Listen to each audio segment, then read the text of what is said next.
প্রিয় শিক্ষার্থীবৃন্দ, তোমরা সবাই কেমন আছো? আশা করি তোমরা সবাই ভালো আছো, ভালো থাকো এটাই কামনা করি। প্রিয় শিক্ষার্থীবৃন্দ, আমি কল্পনা রানী দাস, বালিয়াখালী সরকারি পাইলট বালিকা উচ্চ বিদ্যালয়ের অনলাইন ক্লাসের পক্ষ থেকে তোমাদেরকে জানাচ্ছি অনেক অনেক শুভেচ্ছা ও অভিনন্দন। প্রিয় শিক্ষার্থীবৃন্দ, আমি আজকে তোমাদের যে বিষয়টি নিয়ে আলোচনা করব সেটি হচ্ছে নবম শ্রেণী ব্যবসায় উদ্যোগ। প্রিয় শিক্ষার্থীবৃন্দ, আজকের পাঠ নবম অধ্যায় বিপণন। প্রিয় শিক্ষার্থীবৃন্দ, তাহলে আমি ক্লাস শুরু করছি। তোমরা যে যেখানেই থাকবে মনোযোগ সহকারে ক্লাসটি দেখবে বলে আমি আশা করছি। প্রিয় শিক্ষার্থীবৃন্দ, আজকে পাঠ আমাদের কি বিপণন। তাহলে বিপণন কথাটার অর্থ কি আমরা বলবো? বিপণন কথাটির অর্থ হচ্ছে পণ্যদ্রব্য বা সেবা সামগ্রী ক্রয় বিক্রয়ের কার্যাবলীকে আমরা কি বলবো? বিপণন বলবো। অর্থাৎ পণ্যদ্রব্য ক্রয় বিক্রয় বা সেবা সামগ্রী, এই যে সেবা সামগ্রী ক্রয় বিক্রয় এইগুলোর সমষ্টিকে আমরা বলবো কি বিপণন। তাহলে বিপণন কথাটি ব্যাপক অর্থে কিন্তু বিপণন কথাটির অর্থ হচ্ছে পণ্যদ্রব্য উৎপাদন থেকে শুরু করে ভোক্তার নিকট পৌঁছে দেওয়া পর্যন্ত সমস্ত কার্যাবলীকে আমরা কি বলবো? বিপণন বলবো। তাহলে প্রিয় শিক্ষার্থীবৃন্দ, বিপণন কাকে বলবো? যে পণ্যদ্রব্য উৎপাদন থেকে শুরু করে সেটি ভোক্তার নিকট পৌঁছে দেওয়া পর্যন্ত যাবতীয় কার্যাবলীকে আমরা কি বলবো? বিপণন বলবো। তাহলে প্রিয় শিক্ষার্থীবৃন্দ, পণ্যদ্রব্য উৎপাদন থেকে ভোক্তাদের নিকট পৌঁছে দেওয়া পর্যন্ত আমাদের যে কয়েকটি ধাপ আছে, সেই ধাপগুলো কি কি? যেমন ক্রয়, বিক্রয়, পরিবহন, গুদামজাতকরণ, প্রমিতকরণ, পর্যায়িতকরণ, টাকার মূলকীকরণ, এই তথ্য সংগ্রহ, ভোক্তা বিশ্লেষণ, এই যে কাজগুলো অর্থাৎ পণ্য উৎপাদন থেকে শুরু করে এই যে কাজগুলো আমরা করে থাকি, এই কার্যাবলীর সমষ্টিকে আমরা তাহলে কি বলবো? বিপণন। তাহলে প্রিয় শিক্ষার্থীবৃন্দ, বিপণন শব্দের অর্থ হচ্ছে, কথাটির অর্থ হচ্ছে পণ্যদ্রব্য বা সেবা সামগ্রী ক্রয় বিক্রয়ের যে কার্যাবলী, সেই কার্যাবলীকে আমরা বলবো বিপণন।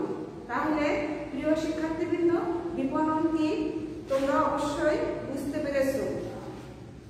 এখন আমি বিপণনের যে কার্যাবলীগুলো, প্রিয় শিক্ষার্থীবৃন্দ, সেই কার্যাবলীগুলো আমি তোমাদের আলোচনা করব। তাহলে বিপণনের কার্যাবলী।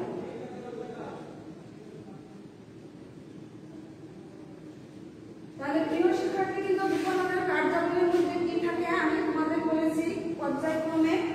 সেটি প্রথমে ক্রয়, দুই এলো কি থাকে বিক্রয়, তিন কি পরিবহন,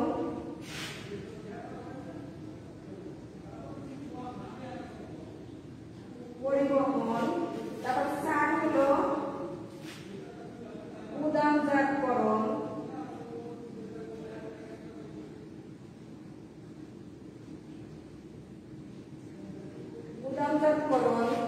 তারপরে পাঁচ হলো প্রমিতকরণ,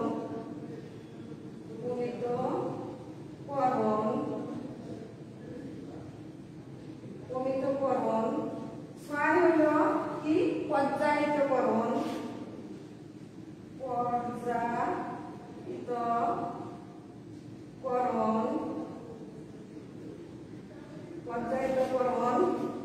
তারপরে 7 নম্বর কি দিতে পারি? মূলকীকরণ,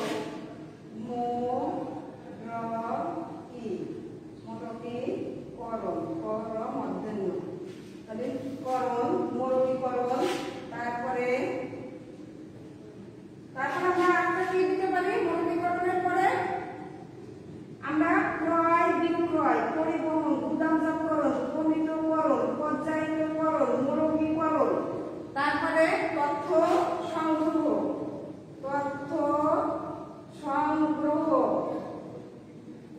আর একটা দিতে পারি 9 নম্বর কি? ভোক্তা বিশ্লেষণ,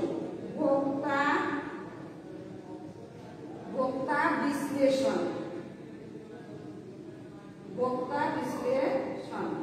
তাহলে প্রিয় শিক্ষার্থীবৃন্দ, আমরা কি করলাম? আমরা বিপণনের যে কার্যাবলীগুলোকে আমরা কি করলাম? ভাগ করলাম।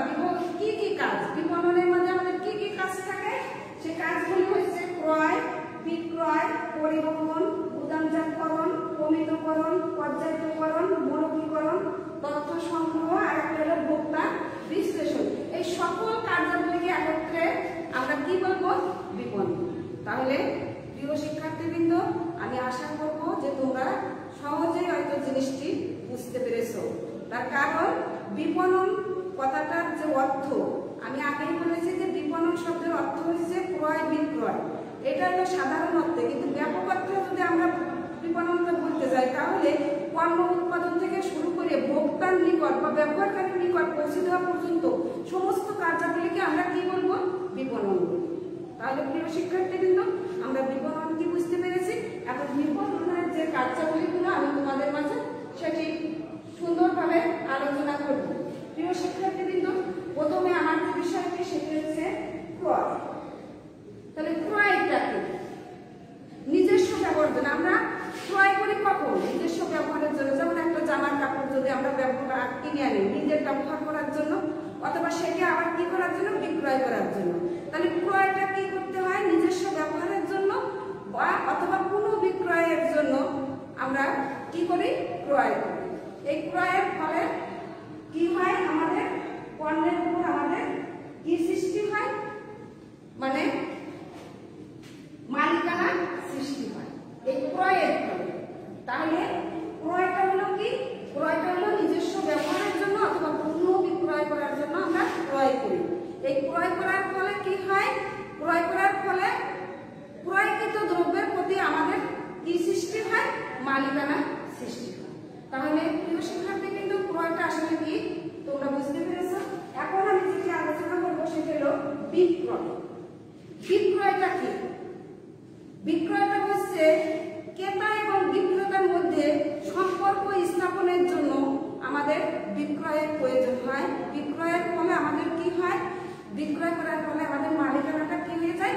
হস্তান্তর হয়ে যায়। এখানে যেমন মালিকানা সৃষ্টি হয়, আর বিক্রয়ের ক্ষেত্রে মালিকানাটা আমাদের কি হয়ে যায়? হস্তান্তর হয়ে যায়। অর্থাৎ আমরা যে দ্রব্যটি বিক্রয় করব সেটি কি হয়? অন্যের হাতে চলে যায়। ফলে আমাদের কি হয়? মালিকানা হস্তান্তর হয়ে যায়। তাহলে এই বিক্রয়টা কি বুঝতে পারবে। এখন পরিবহনটা প্রিয় শিক্ষার্থীদের, পরিবহন হলে আমরা বলবো যে যেমন যোগাযোগ পরিবহনের মাধ্যমে পরিবহন কি? ভ্যান গাড়ি, বাস, ট্রাক, লরি যাই হোক না কেন এগুলো হলো পরিবহন। তাহলে পরিবহনের ফলে কি হয়? মাল এক স্থান থেকে আর এক স্থানে স্থানান্তরিত হয়। অর্থাৎ উৎপাদনকারী তার উৎপাদিত পণ্য ভোক্তা বা ব্যবহারের নিকট পৌঁছে দেয়। কিসের মাধ্যমে? পরিবহনের মাধ্যমে। আর এই পরিবহন ব্যবস্থা আছে বলে দেখো আমরা চীন থেকে আমদানিকৃত বিভিন্ন জিনিস আমরা নিজে ব্যবহার করি। আবার আমাদের দেশ থেকে যেমন ধরো চিংড়ি মাছ বা চা বিদেশে কি হয়? রপ্তানি হয়। এই সবগুলো হয়ে থাকে কিসের মাধ্যমে? পরিবহনের মাধ্যমে। তাহলে প্রিয় শিক্ষার্থীবৃন্দ, পরিবহনটা হচ্ছে পণ্যদ্রব্য উৎপাদিত পণ্যদ্রব্য ভোক্তা বা ব্যবহারকারীর নিকট পৌঁছে দেওয়ার জন্য পরিবহন ব্যবস্থা অতি উত্তম একটি ব্যবস্থা। এই পরিবহনের মাধ্যমে আমরা কি করি? আমরা বিদেশ থেকে বিভিন্ন প্রকার জিনিসপত্র আমরা ব্যবহার করতে পারি, আমদানি করতে পারি। আবার আমাদের দেশ থেকে চিংড়ি মাছ এবং চা আমরা বিদেশে রপ্তানি করতে পারি। এই সবটাই হয় কিসের মাধ্যমে? পরিবহনের মাধ্যমে। তাহলে প্রিয় শিক্ষার্থীবৃন্দ, আমরা পরিবহনটি আলোচনা করলাম। এখন 4 নম্বর যেটা আছে প্রিয় শিক্ষার্থীবৃন্দ সেটি হচ্ছে গুদামজাতকরণ। প্রিয় শিক্ষার্থীবৃন্দ, আমরা জানি যে বছরের একটি নির্দিষ্ট সময়ে একটি ফসল উৎপাদন হয়। 12 মাস কিন্তু ফসল উৎপাদন হয় না। যেমন শীতকালে টমেটো উৎপাদিত হয়, গোল আলু উৎপাদিত হয়। এই উৎপাদিত গোল আলু এবং টমেটো আমরা একটা নির্দিষ্ট সময়ে শীতকালে কিন্তু উৎপাদিত হয়, কিন্তু এটা আমরা সারা বছর ব্যবহার করি। কিভাবে ব্যবহার করি? গুদামজাতকরণ করে আমরা কি করি? রেখে দেই। অর্থাৎ গুদামজাত করে রেখে দেই, যেটি আমরা সারা বছর যখন খুশি তখন ব্যবহার করতে পারি। তাহলে এইভাবে আমরা কি করতে পারি? গোল আলু এবং টমেটো আমরা শীতকালে উৎপাদন করি, কিন্তু সেটি সারা বছরই আমরা পেয়ে থাকি। তাহলে গুদামজাতকরণ হচ্ছে এমন একটি ব্যবস্থা যেখানে আমাদের মাল সারা বছর ব্যবহারের জন্য আমরা কি করি, গুদামজাত করে রেখে দিই, অর্থাৎ ঘরে একটা নির্দিষ্ট স্থানে গুদামজাতকরণ করে থাকি এবং সেখান থেকে সেই দ্রব্যটি সারা বছর আমরা বাজারে যোগান দিয়ে থাকি এবং ভোক্তারা সারা বছর এটা পেয়ে থাকে। এটি হচ্ছে গুদামজাতকরণ। তাহলে প্রিয় শিক্ষার্থীবৃন্দ, এখন পাশে যেটা প্রমিতকরণ। প্রমিতকরণের কাজ হচ্ছে ভোক্তাদের চাহিদা, রুচি বা পণ্যের রং, গন্ধ, স্বাদ ইত্যাদির উপর নির্ভর করে মূল্যটা নির্ধারণ করা। এর ফলে কি হয়, এর ফলে বিপণনের কাজ সহজ হয় এবং বিক্রয়ের যে গতিশীলতা সেটি কি হয়, বৃদ্ধি পায়। তাহলে প্রিয় শিক্ষার্থীবৃন্দ, প্রমিতকরণ হচ্ছে পণ্যের গুণাগুণ, আকার, আকৃতি, স্বাদ, গন্ধ এগুলোর উপর নির্ভর করে পণ্যের কি নির্ধারণ করা, মূল্য নির্ধারণ করা। যেখানে মূল্য নির্ধারণের ফলে কি হয়, বিপণনের কাজ সহজ হয় এবং পণ্য বিক্রয়ের গতিশীলতা আমাদের কি হয়, বৃদ্ধি পায়। তাহলে এইটি প্রমিতকরণের কাজ। এখন পর্যায়িতকরণ। পর্যায়িতকরণটা কি প্রিয় শিক্ষার্থীবৃন্দ? পর্যায়ক্রম। তাহলে পর্যায়িতকরণের কথাটির অর্থ হচ্ছে যে ভোক্তারা, ক্রেতা বা ভোক্তাদের প্রয়োজন অনুযায়ী তারা কোন দ্রব্য কখন কতটুকু মানে ব্যবহার করবে সেটা আকার, আকৃতি, ওজন অনুযায়ী একটি নির্দিষ্ট শ্রেণীতে ভাগ করা। অর্থাৎ পণ্য সামগ্রীকে আমরা কি করব, বিভিন্ন শ্রেণীতে ভাগ করব। কি অনুযায়ী? ওজন, আকার, আকৃতি এবং গুণাগুণ অনুযায়ী এইটাকে বিভিন্ন শ্রেণীতে ভাগ করে বিভিন্ন যেটা যে পর্যায়ের মাল দ্রব্য সেটি সেই পর্যায়ে ফেলে দেওয়া। তাহলে এটাকে বলা হয় পর্যায়িতকরণ, অর্থাৎ ভাগ করা।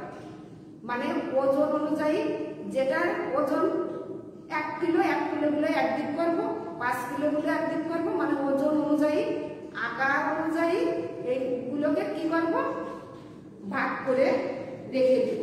এতে কি হবে, আমাদের বিক্রয়টা সহজ হবে। তাহলে এটা হচ্ছে পর্যায়িতকরণ। এখন প্রিয় শিক্ষার্থী, মোড়কীকরণ। মোড়কীকরণ কথাটির অর্থ হচ্ছে মোড়ক করা। আমরা তো মোড়ক করি, তাই না? আমরা একটা দ্রব্য কেনার পরে সেই দ্রব্যটি কি থাকে, যেমন একটা সাবান, সাবানটা কিন্তু খোলা থাকে না, সাবান কি থাকে, মোড়কের ভিতরে সাবান থাকে। তাহলে এই মোড়কীকরণ হচ্ছে পণ্য দ্রব্যকে আকর্ষণীয় করার জন্য, ভোক্তাদের নিকট বা ব্যবহারকারীদের নিকট আকর্ষণীয় করে তোলার জন্য পণ্য দ্রব্যকে একটি নির্দিষ্ট কি দিয়ে, মানে একটা নির্দিষ্ট একটা জিনিস দিয়ে, মানে সেটাকে কি করতে হবে, মোড়ক করতে হবে। একটা নির্দিষ্ট জিনিস দিয়ে সেটাকে আবৃত করা, যেটাকে আমরা বলবো মোড়কীকরণ। অর্থাৎ পণ্যদ্রব্য ভোক্তাদের নিকট বা ব্যবহারকারীদের নিকট মানে আকর্ষণীয় করে তোলার জন্য যে কোনো একটি জিনিস দিয়ে আবৃত করাকে আমরা বলবো মোড়কীকরণ। এই মোড়কীকরণের ফলে কি হয়, জিনিসের প্রতি বা দ্রব্যের প্রতি বা সেবা সামগ্রীর প্রতি ক্রেতারা কি হয়, আকৃষ্ট হয়। যেমন একটি ফ্রিজ, এটা যদি মোড়ক করা থাকে, মোড়কের উপর নির্ভর করে কিন্তু ভোক্তাদের চাহিদা সেখানে বৃদ্ধি পায়।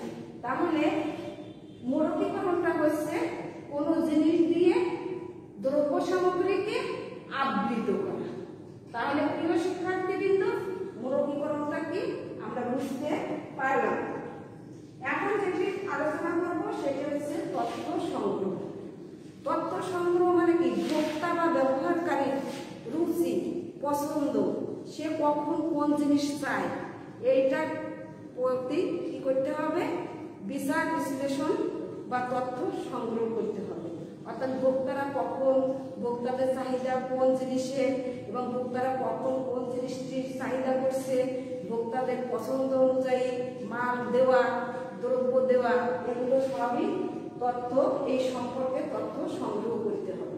এই তথ্য সংগ্রহ করলে আমাদের বিক্রয়টা সুবিধাজনক হয়, কারণ পছন্দ অনুযায়ী, ভোক্তাদের পছন্দ অনুযায়ী আমরা জিনিস সরবরাহ করতে পারি বা দ্রব্য সরবরাহ করতে পারি।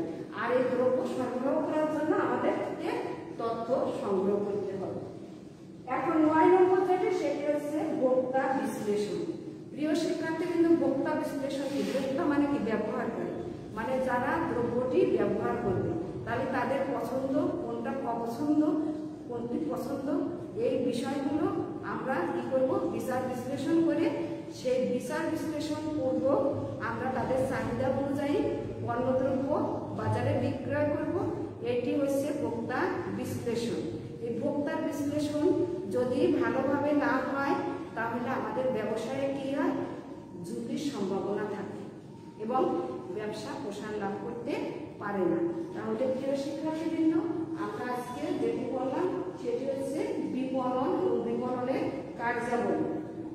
প্রিয় শিক্ষার্থীবৃন্দ, আশা করছি আমি যতটুকু তোমাদের পড়িয়েছি তোমরা সুন্দরভাবে সেটি বুঝতে পেরেছো। তাহলে আমি কি পড়িয়েছি? আমি আজকে যে বিষয়টি আজকের পাঠে আমি আলোচনা করেছি সেটা হচ্ছে বিপণন এবং বিপণনের কার্যাবলী। তাহলে বিপণনটি কি আমি বুঝিয়েছি? যে পণ্যদ্রব্য ক্রয় বিক্রয় এবং সেবা সামগ্রী ক্রয় বিক্রয়ের যে কার্যাবলী, এটাকে আমরা বলবো বিপণন। আর ব্যাপকতা বলতে গেলে পণ্য উৎপাদন থেকে শুরু করে ভোক্তা বা ব্যবহারকারীর নিকট পৌঁছে দেওয়া পর্যন্ত যতগুলো কার্যাবলী আছে তার সমষ্টিকে আমরা বলবো বিপণন। তাহলে প্রিয় শিক্ষার্থীবৃন্দ, বিপণন এবং বিপণনের কার্যাবলী এইটুকুই আমি আজকে তোমাদের মাঝে আলোচনা করলাম। আশা করি তোমরা সুন্দরভাবে জিনিসটি বুঝতে পেরেছ। প্রিয় শিক্ষার্থীবৃন্দ, আমি এখানে আজকের মতো ক্লাস শেষ করব। পরবর্তী ক্লাসে আমি এর পরের থেকে আবার আলোচনা করব। আশা করি তোমরা সুন্দর থাকো, ভালো থাকো, এই কামনায় এখানে শেষ করছি।